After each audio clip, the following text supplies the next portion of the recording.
Victor, j'ai une question. Elle intéresse principalement et particulièrement mes chers abonnés, ceux qui suivent attentivement l'entreprise de ressources, Steen, Solar Group, SolarMash. Ils s'inquiètent un peu, car tout le monde a appris que vous avez également commencé, en fait, à travailler ailleurs et que vous occupez un certain poste dont vous ne parlez pas, probablement parce que c'est secret. Et c'est une question que se posent les gens. En fait, ils veulent savoir ce que vous faites exactement. Voici le nouveau projet Solar Group sur les dirigeables.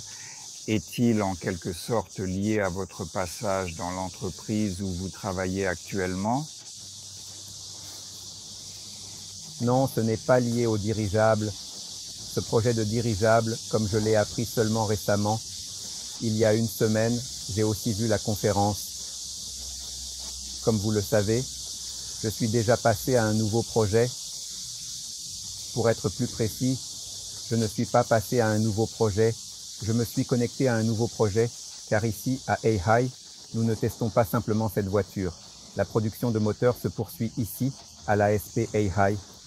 C'est simplement en raison des succès qui ont été atteints ici que j'ai été invité à l'université de Zhejiang avec l'Institut des turbomachines et des transmissions, fabriquer des systèmes de propulsion pour aéronefs.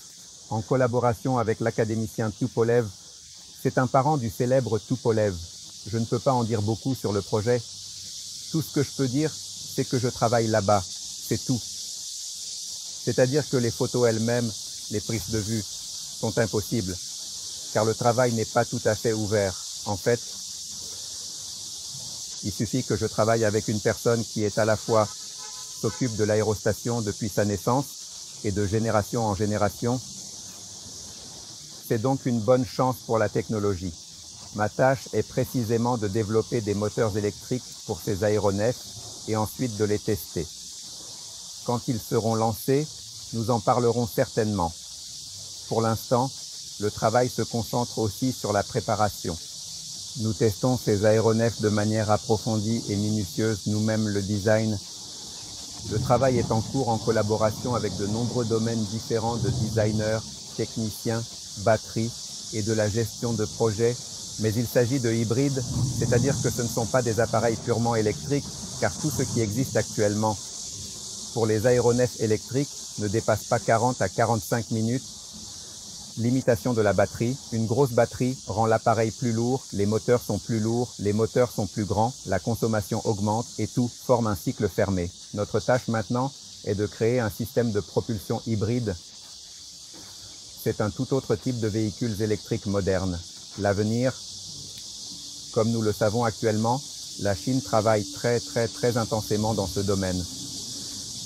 Le gouvernement accorde une grande attention et investit beaucoup d'argent dans de tels projets, donc le fait que j'ai été invité là-bas montre également un intérêt pour l'application de la technologie et pour l'avenir, c'est-à-dire qu'en principe, cela n'est pas limité à un seul moyen de transport aérien, mais concerne le développement de moteurs et la commande de nouveaux moteurs, car chaque moyen de transport ou aéronef nécessite ses propres moteurs, que nous voyons maintenant chez SolarMash pour le Motilka. C'est un moteur, anciennement, un Coloboc de taille 318. On peut développer au maximum 60 kW, mais cela concerne la puissance mécanique.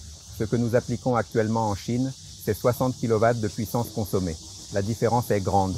La puissance consommée avec la batterie et l'ensemble du système est celle développée à l'arbre, c'est-à-dire que nous prévoyons d'obtenir 200 kg de force de levage. Pour le petit moteur, avec un seul moteur, nous sommes actuellement en train de sélectionner un bon contrôleur. Il doit être de plus haute tension. En principe, c'est une haute tension. Par rapport à 80 volts, il faut passer à environ 140 volts. Ce sera déjà une fraction. Je m'attends à ce que ce soit même plus de 200 kg, car ce qui a été testé actuellement avec 80 volts donne une force de levage de 157 kg. Lorsque la tension augmente, le couple des hélices augmente très fortement et de manière significative dans le système de propulsion aérienne. Et la différence, lorsque les hélices tournent à 2400 et 2800, la portance augmente de 50 kg pour 500 kg, de cinquième. c'est-à-dire qu'il semble qu'il développe 150 kg de 0 à 2400 et de 2400 à 2800, il développe déjà 200 kg. C'est une très grande différence. Lorsque nous augmenterons exactement la tension à 140, le papillon va bien vibrer. C'est pourquoi nous travaillons justement dans cette direction à ce moment-là.